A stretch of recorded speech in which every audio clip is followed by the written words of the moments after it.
Welcome to part 2 of our long-form analysis on video game difficulty. Recall that in part 1 we explored how mechanical difficulty, which comes in two flavors, is intertwined with player and world physics, controller input, and animations. The right amount of difficulty is key to producing player flow, so it pays to balance your game meticulously. We've now covered our first major category, mechanical difficulty. The other fork, conceptual difficulty, is certainly more subjective. Conceptual difficulty isn't related to controller inputs or character animations, which can sometimes make it harder for the player to know whether a game is punishing them. This variety of difficulty often pops up when you're thinking hard about your progression in a game. You might be analyzing an enemy's movement patterns, devising a flanking strategy on a battlefield, or simply juggling obstacles while waiting for a moment to press your advantage. A roguelike with turn-based tile movement is a great example of conceptual difficulty. It's not your player's physics that must be mastered, but rather your own assessments and improvisation in unique situations. In other words, mechanical difficulty involves your hands and reflexes, but conceptual difficulty involves your brain and logic skills. Like mechanical difficulty, conceptual difficulty can also be applied either intentionally or unintentionally. But because feedback on conceptual difficulty is not always immediate like mechanical difficulty is, it can be harder for players to develop skill. Conceptual difficulty often takes the form of resource management, especially in turn-based or strategy games. A basic principle of economics called opportunity cost often lends precision to game difficulty.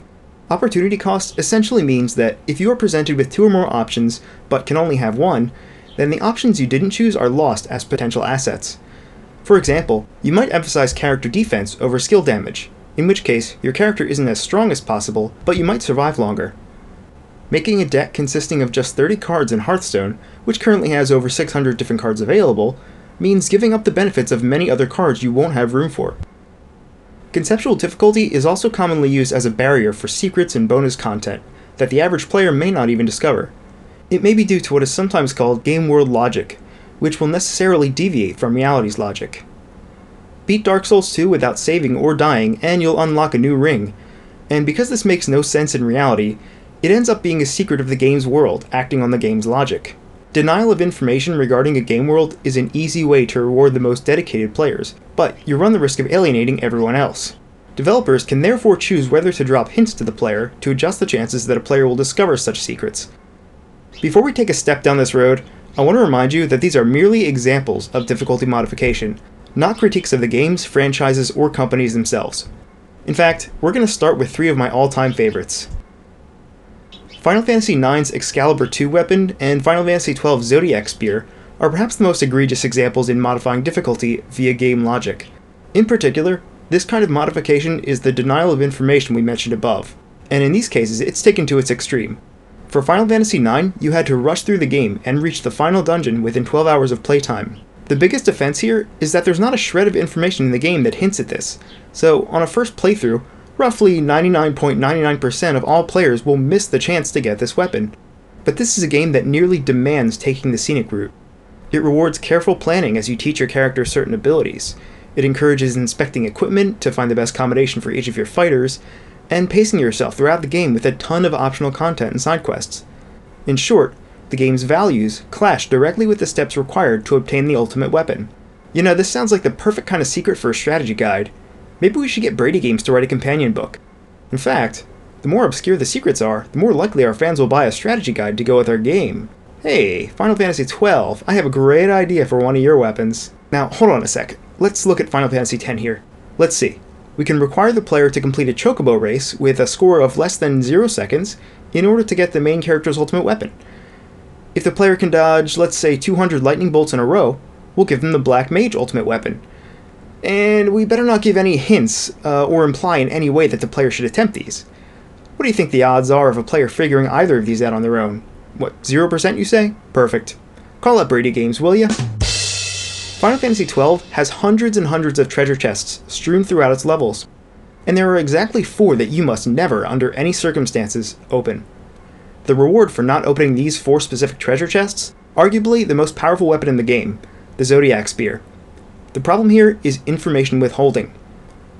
The 4 evil chests are in 4 completely different areas of the game, and one is even hiding among 15 other identical chests on a sandy shore. So, which 4 chests should we forbid the player to open if they want to get this incredibly rare item? Are we going to drop hints in the game, or explain how the player's natural instinct to open treasure chests will sabotage a separate treasure chest that's miles or hours away? Maybe it's quantum entanglement, I don't know.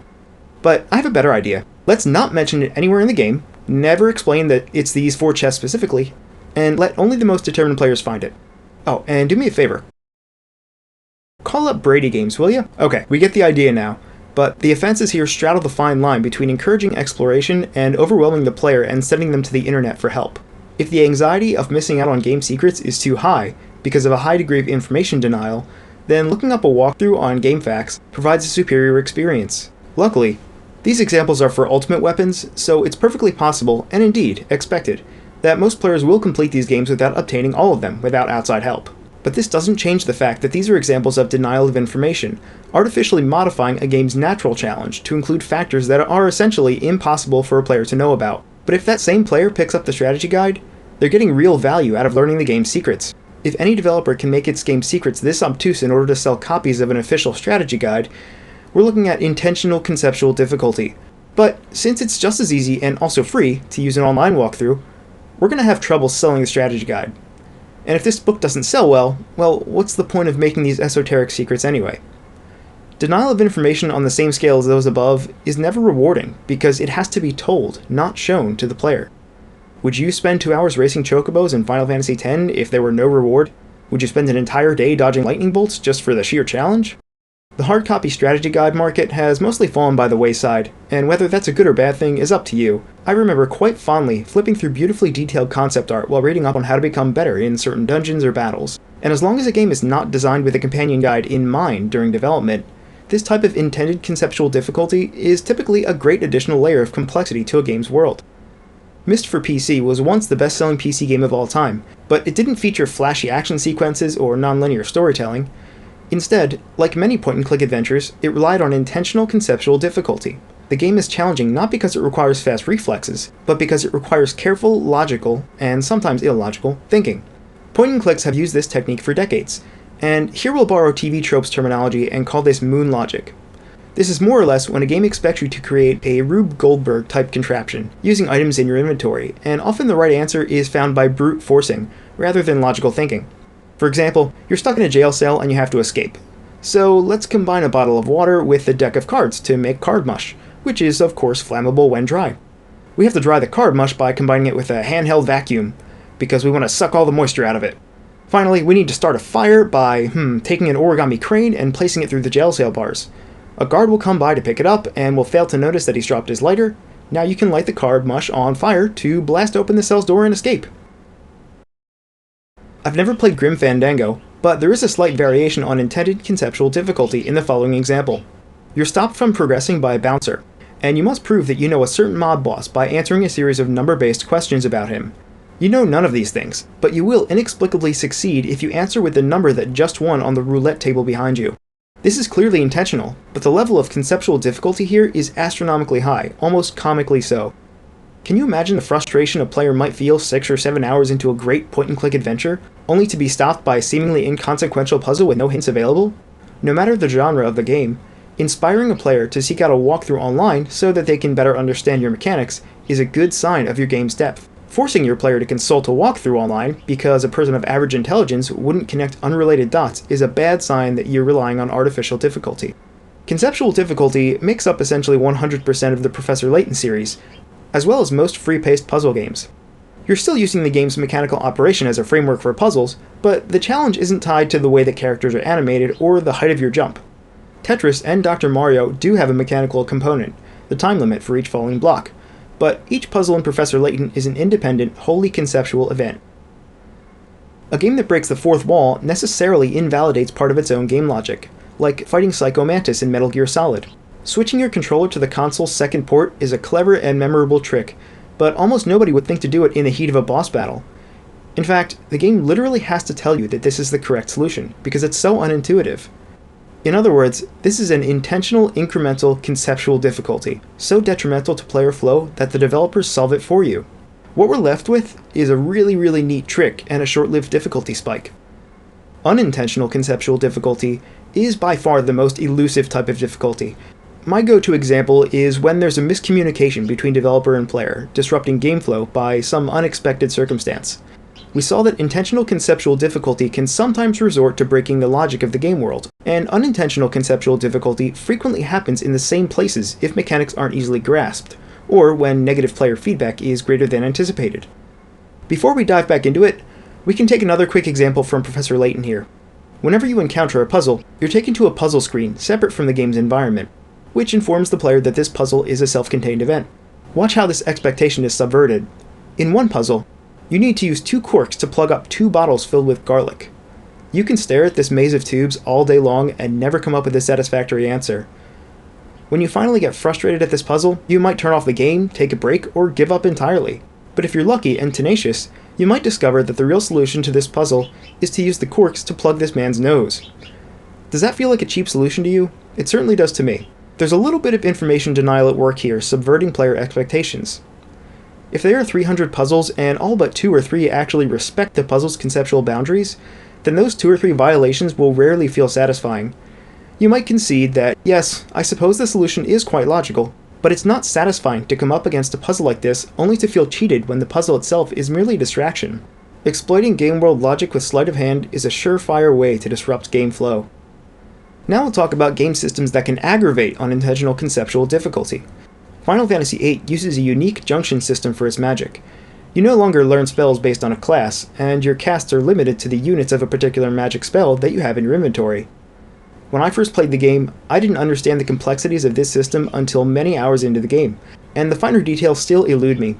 The danger here lies in the player potentially deciding that learning this system isn't worth his time, and instead he'll go through the entire game without it, or put the game down entirely. One might be tempted to call this intentional mechanical difficulty, but because the junction system isn't tailored to providing a specific level of challenge, I'm not sure that it qualifies. Rather, junctioning requires the player to think and consider how they want their battle party to be equipped. It's never a developer's intention to provide a game system so complex that the player is turned off by it, but I think this junction system has the potential to unintentionally discourage players from engaging in the game. Regardless of the player's experience with RPGs, many are likely to be confused about how junctioning works the first time because there's no other system like it. But a minor tweak to the magic system, like in most other RPGs, still provides an anchor for players, so they only need to take a small mental leap to fully understand those magic systems. Conceptually, junctioning can unintentionally degrade the player's experience. Again, it's not the performance of the system itself that causes difficulty, but rather understanding it conceptually. Now, I'm probably in the minority for not understanding junctioning, but I'm pretty sure that every gamer out there can relate. So what might be the effect of this junction system on player flow? The game is balanced around the expectation that a player will use the junction system to the best of his or her ability. When the player loses this advantage, the game difficulty begins to outweigh the player's skill. It's interesting that to fully enjoy this game, the player must first acquire a new skill, junctioning magic, which makes the beginning of the game potentially more difficult for players unfamiliar with the system. Silent Hill is a series well known for both its atmosphere and gameplay.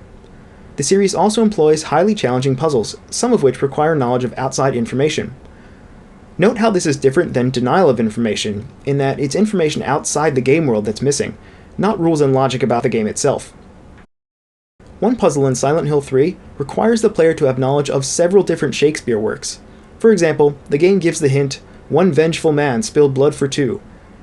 And the correct response to this clue requires knowing that this describes Hamlet, and since Hamlet belongs to Anthology 4 in the game, this value has to be multiplied by 2 to get 8. Granted, this is the puzzle on hard mode. Normal and easy provide significantly less challenge here, but remember that we're focusing on unintentional conceptual difficulty. It is impossible for the developers to quantify the Shakespeare knowledge of consumers, especially in a different market region. This makes the puzzle a shot in the dark as far as what percentage of people will correctly solve it.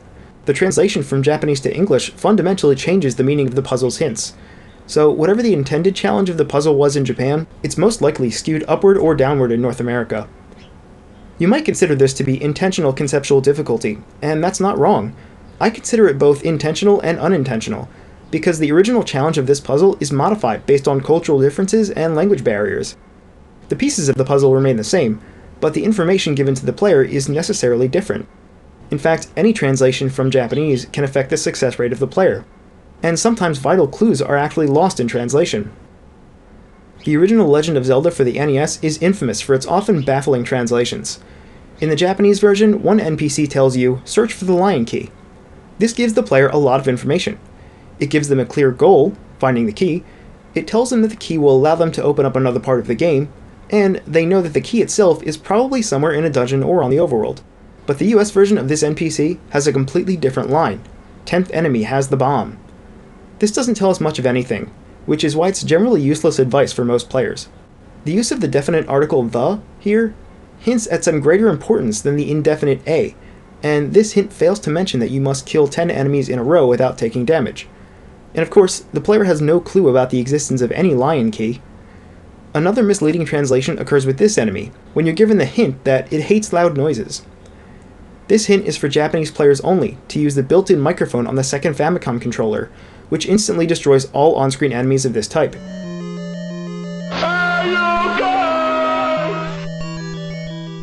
But since no such microphone controller existed in Western markets, this hint only served to unintentionally confuse players. The game is therefore more difficult for the average Western player because they have access to fewer tools to achieve the same tasks, namely killing this enemy. Luckily, this is a pretty inconsequential enemy, but the same sort of mistranslation for a more important enemy or plot detail could have been exponentially worse. Muscle memory itself can be considered unintentional conceptual difficulty. A player who has learned that B is run and A is jump would have significantly more difficulty with a game that switches this up than a player who never had this information burned into his muscles in the first place. A psychologist would refer to this as negative transfer, because learning is hindered by one's previous knowledge, like when you try to switch from a manual transmission to an automatic. While most games tend to adopt standard controller configurations, reversing the function of the circle and X buttons on a PlayStation controller could cause a lot of frustration during gameplay. A developer can't control the player's past experiences, so it's nearly impossible to put all consumers on a level playing field. Someone who recently switched from an SNES to an Xbox One would have a really tough time with on-screen directions. The extra second it takes to look down at the controller to verify can cause failure where others may succeed. When possible, giving the player his choice of challenge level is a perfectly adequate solution for conceptual difficulty. The Silent Hill series is fairly unusual in that it lets you choose difficulties for combat and puzzles separately, so that a player skilled in combat won't hit a roadblock on a hard puzzle and quit playing the game. System Shock also featured difficulty settings for 4 different aspects of the core gameplay. And Bravely Default for the 3DS lets you choose both the battle frequency and rewards. These options allow the player to experience the story at a pace not dependent on combat skills. All the changes we've mentioned here are indicative of the growth of video games as a narrative medium. As video gaming becomes more and more commonplace within society, it pays for developers to consider that some players want to experience a game's story without the potential frustration of gameplay. The connection between a player's skill and a player's success in a game's narrative has become more and more tenuous as games grow in technical complexity. All of this is to say that there's really only one goal in mind when adjusting difficulty: keeping the player in flow, and by extension, keeping an even pace between the level of challenge and player skill. When we talk about a game's difficulty curve, what we're really talking about here is the game's ability to induce flow over time. An easy game tends to produce too little challenge relative to skill, and a very hard game produces too much challenge relative to skill. But let's look at the big picture here and try to apply the concept of flow over the course of an entire game. All forms of media can adopt certain structures to help tell a story, and gaming is no exception. The last research paper you wrote in school probably needed an introduction, body, and conclusion. Where a film might use a 3-act structure with rising and falling action, a video game structure might resemble a step function. As the challenge, the independent variable, increases over time, the player's skill level must increase accordingly, or else the player can't advance. This is probably a large part of what makes games so fun to play. You very quickly gain mastery over new skills, and you can continue to refine them. This balance between challenge and skill usually goes by the name of flow, which makes video games unlike most other forms of media. As long as you're inducing flow, you're probably on the right track to making a satisfying game. Flow is the structure of video games. It functions independently of plot or gameplay. If you've ever heard someone refer to a game as more than the sum of its parts, there's probably well-managed flow making up the difference. So if our 4 types of difficulty make up the difficulty curve, and the difficulty curve in turn regulates flow, then the most elemental forms of difficulty produce nearly all of the satisfaction derived during gameplay. Mismanagement of flow causes predictable results. What happens if your abilities outpace a game's challenge? The game is easy at best, and at worst, it's boring. If a game's challenge outweighs the player's skills, the game is at best too hard, and at worst, hair-tearingly or controller-smashingly frustrating. Have you ever reached a brick wall point in a game that seems disproportionately difficult based on the game so far? Perhaps it's a required boss fight in a Metroidvania, or an RPG boss that is so hard at first glance that you were sure you were supposed to lose. Then the game goes back to the title screen and your jaw drops because you just realize how much time you need to sink in to progress any farther. The Metroid-style Castlevania games for Game Boy Advance and DS often featured only a very mild increase in difficulty between bosses, while the bosses themselves may have represented a steep increase on a difficulty curve. This easy level, hard boss trope is just one of many common approaches for flow management, and it's also prevalent in the Ys and Dark Souls games. What's more is that flow deviation can occur almost any time and varies highly from player to player. This is the logic in Mario Kart's rubber banding AI. It allows for players of all skill levels to experience the same level of difficulty. It's also the reasoning behind Resident Evil 4's enemy density adjustments, and Oblivion's enemies always leveling at the same rate as the player. In essence, these games are collecting feedback from you, the player, to try and deliver a suitable difficulty from a static template. You'll probably spend a lot of time and money during game development if you want to provide dynamic difficulty in your game, so whether it's worth it or not to you to pursue this strategy is not always clear. By now, I think we can agree that difficulty doesn't operate in a vacuum, and it frequently blends with overall balance by affecting most mechanics on a foundational level. As the capstone to this discussion, let's analyze two existing titles for difficulty implementation and see if we can identify what types of challenge we're dealing with. Doom 2 is still one of my favorite games because of its fantastic level designs and skillful combat, and it features 5 different difficulty settings. Rather than telling the player explicitly what's changed between each difficulty setting, the game intentionally obscures this information in its iconic difficulty descriptions. In addition, all the stuff inside each level is affected by this setting, so keys needed to complete each level may have different locations, affecting conceptual difficulty if the key becomes harder to find. Both enemy numbers and behavior have 3 unique settings, and the highest difficulty adds respawning monsters with increased animation speeds. Each level has numerous secrets that often require a sharp eye for misplaced or unusual textures, and as levels grow in size over the course of the game, you'll often find that the conceptual difficulty spikes as you search out both keys and their respective colored doors. But the game's conceptual difficulty is sound. Get to the exit whether you've killed enemies or not. You're never unsure of what your goal is, merely how to achieve it. If I had to point to an unintentional conceptual difficulty in this case, I'm sometimes confused if I hit a switch, but don't notice any immediate change in my environment. I think that this is a way to hint to the player that the affected door or platform is far away from the switch, but I sometimes find myself questioning whether I hit the switch, and maybe I should go hunting for a change, or maybe I accidentally hit it twice and subsequently deactivated it. Some switches automatically turn off after a short delay, and without doing some research on the game's puzzles, the varying behavior of switches and buttons can be confusing to a new player. The many different approaches to challenge here are a good representation of difficulty snowballing. Notice that on the hardest difficulty, all these separate factors synergize with each other. If you have conditions X, Y, and Z, then the difficulty that's put out might not be directly proportional. It depends on how each factor behaves in the presence of all the others. Doom 2 mixes both major types of difficulty to provide a challenge that is more than the sum of its parts. I played FTL for the first time last year and was addicted to the game's challenge for quite a while. It bears no resemblance to Doom 2, but various difficulty methods will overlap between these two. We'll start with the mechanics. Just as shooting a rocket in Doom 2 subtracts 1 rocket from your available stockpile, making a single faster-than-light jump in FTL subtracts 1 from your fuel stockpile. Get your health or hull integrity down to 0 and the game ends, but FTL has a much slower pace. You can pause the game at any time to assign a limited supply of power to different parts of your ship. All locations in FTL involve an event that's randomly generated from a large pool of possible scenarios, and since this means the game is never the same experience, it's substantially more difficult to survive without quick and critical thinking. Unlike Doom 2, FTL features the traditional easy, normal, hard system for difficulty, and the differences between the 3 are made explicit to the player. Despite the completely different style of gameplay, the changes are similar to Doom 2.